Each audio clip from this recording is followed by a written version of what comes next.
Tu as moins de 20 ans et tu crois que séduire, c'est juste plaire? Ou tu as plus de 30 ans et tu te demandes pourquoi certaines personnes semblent t'attirer tout autour d'elles sans effort? Dans cette vidéo, on va décortiquer exactement comment la séduction évolue entre ces deux périodes de la vie et pourquoi ce que tu fais aujourd'hui peut complètement transformer ton attractivité future. Abonne-toi à Psyvox pour ne rien manquer de nos analyses sur la psychologie et la séduction. Like la vidéo si tu veux comprendre la différence entre séduire pour plaire et séduire parce que tu as construit ta valeur. Écris en commentaire « Je construis ma valeur » si tu veux montrer que tu as compris cette transformation et que tu es prêt à passer au niveau supérieur. Avant 20 ans, la séduction fonctionne comme un miroir social. L'objectif n'est pas d'attirer pour ce que l'on est, mais de refléter ce que l'on pense que les autres veulent voir. La valeur n'est pas construite, elle est empruntée. On séduit en s'alignant sur les normes du groupe, non sur son identité propre. C'est une période où l'apparence joue le rôle principal parce que l'être n'est pas encore stabilisé. À cet âge, l'estime personnelle est dépendante du regard extérieur. Dans ce contexte, plaire signifie être validé. La dynamique centrale est la comparaison. On observe les plus appréciés, on imite leurs codes, on ajuste son comportement pour obtenir les mêmes signaux de reconnaissance. Popularité, style vestimentaire, réseaux sociaux, charisme superficiel. Rien n'est encore enraciné dans une construction interne. La séduction avant 20 ans est donc principalement réactive. Elle répond à un environnement immédiat, école, quartier, cercle d'amis. Le statut est défini par le groupe. On ne peut pas se définir indépendamment de lui. Cela produit un conditionnement où la valeur semble être quelque chose que l'on reçoit si l'on se conforme suffisamment. On ne séduit pas par ce que l'on est. On séduit par ce que l'on affiche. À cet âge, les critères d'attractivité reposent sur des marqueurs rapides. Beauté physique, énergie, confiance jouée, humour, audace. Ces éléments ne nécessitent pas de profondeur ou de preuve. Ils donnent l'illusion d'une force intérieure alors qu'il s'agit souvent d'une adaptation sociale efficace. C'est pourquoi les relations de cette période sont instables. Elles reposent sur des perceptions volatiles. La peur du rejet domine. La relation est fragile car l'estime personnelle n'est pas autonome. Les identités ne sont pas encore consolidées. Chacun cherche à se prouver quelque chose à travers l'autre. La relation sert de validation. L'autre devient un miroir émotionnel. On ne choisit pas réellement. On se laisse prendre par ce qui nous renforce momentanément. Il n'existe pas de stratégie consciente, mais un fonctionnement instinctif. Plaire pour exister. Cela produit un paradoxe. Plus on cherche à plaire, plus on devient remplaçable. Car ce qui est construit sur l'adaptation aux attentes est interchangeable. Il n'y a pas encore de singularité établie. La séduction avant 20 ans est donc une compétition de surface. La question n'est pas « qui suis-je ?», mais « qui est-ce que je dois être pour être accepté ?» À ce stade, la séduction n'a aucune dimension durable. Elle ne peut pas être durable, car elle précède la construction personnelle. Elle est une étape. Elle révèle l'immaturité naturelle du développement identitaire. C'est un processus où l'on teste, où l'on expérimente, où l'on échoue. Ce n'est pas négatif. C'est simplement structurel. Avant 20 ans, séduire signifie s'adapter. La valeur est perçue, non prouvée. On cherche à être choisi. On ne choisit pas encore. À partir de 20 ans, le contexte change. Le cadre scolaire disparaît. Les cercles se fragmentent. Les repères sociaux deviennent moins évidents. La validation ne provient plus directement du groupe. La compétition visuelle ralentit, mais une autre forme de hiérarchie apparaît, celle du réel. Ce moment est marqué par une transition où l'apparence seule ne suffit plus. L'énergie jeune ne garantit plus l'attention. Les signaux d'attractivité superficielle perdent leur avantage comparatif.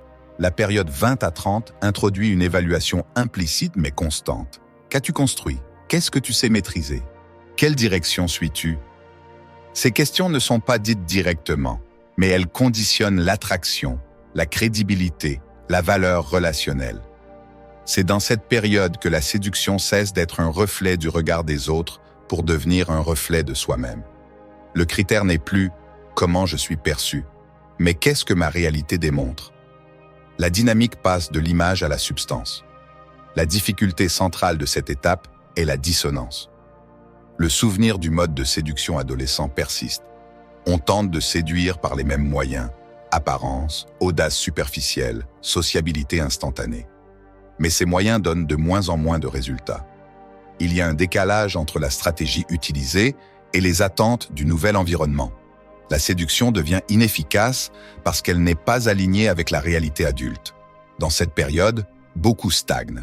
Ils continuent à fonctionner dans la logique du plaire, sans comprendre que la hiérarchie a changé. L'environnement n'évalue plus l'apparence, mais la capacité. Ceux qui restent fixés sur l'ancien mode séductif deviennent invisibles. Leur valeur n'est pas lisible parce qu'elle n'est pas construite.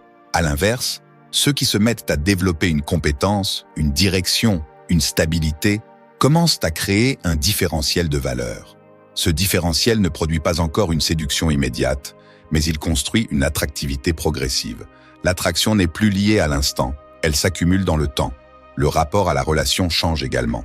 À ce stade, la relation cesse d'être une validation identitaire. Elle devient un choix stratégique. Ce choix n'est pas émotionnel, il est fonctionnel. Compatibilité, vision, alignement.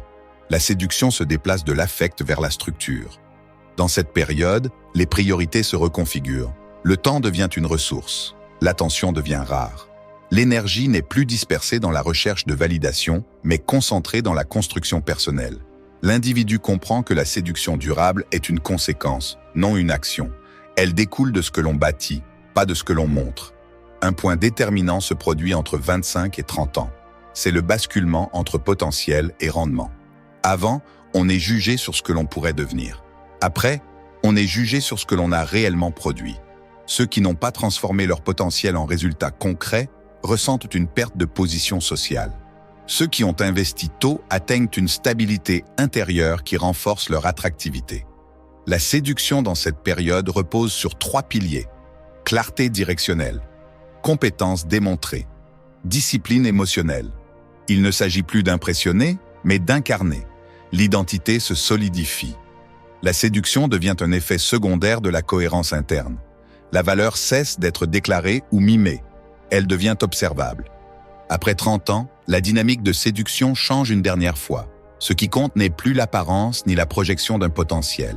Ce qui attire est ce qui est déjà là, la cohérence d'une personne avec elle-même. La séduction n'est plus une action dirigée vers l'extérieur, mais une conséquence d'une construction interne stabilisée. Les comportements ne cherchent plus à plaire. Ils expriment une identité fixée, non négociable, structurée autour de choix personnels assumés. À ce stade, la valeur ne se montre plus. Elle se constate.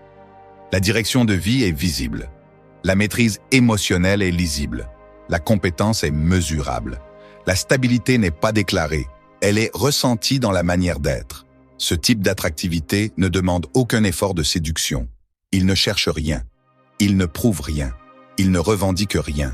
Il existe et laisse les autres s'y orienter ou s'en éloigner. La relation devient un choix sélectif. L'enjeu n'est plus d'être choisi par l'autre, mais de choisir soi-même ce qui entre dans son espace de vie. La séduction après 30 ans est liée à la rareté. Rareté d'attention, rareté de disponibilité, rareté de cohérence. Plus un individu a construit, plus il peut filtrer. C'est ce renversement du rapport de force qui crée l'attraction. L'identité stable est perçue comme une ressource, une sécurité et une direction. À ce stade, il n'existe plus de confusion entre désir d'être validé et désir d'être respecté. Le besoin de validation disparaît. La relation cesse d'être un miroir et devient un prolongement naturel de la structure interne. Le lien n'est plus compensation, mais alignement. L'attractivité mature ne dépend pas de l'autre. Elle découle de soi. Elle n'est pas interactive. Elle est existentielle. Avant 20 ans, séduire signifie s'adapter aux attentes du groupe. La valeur est perçue, empruntée, instable. On veut être choisi. Entre 20 et 30 ans, la séduction devient un terrain de dissonance. L'apparence ne suffit plus. Le monde demande de la preuve. Ceux qui construisent une direction réelle créent un différentiel de valeur.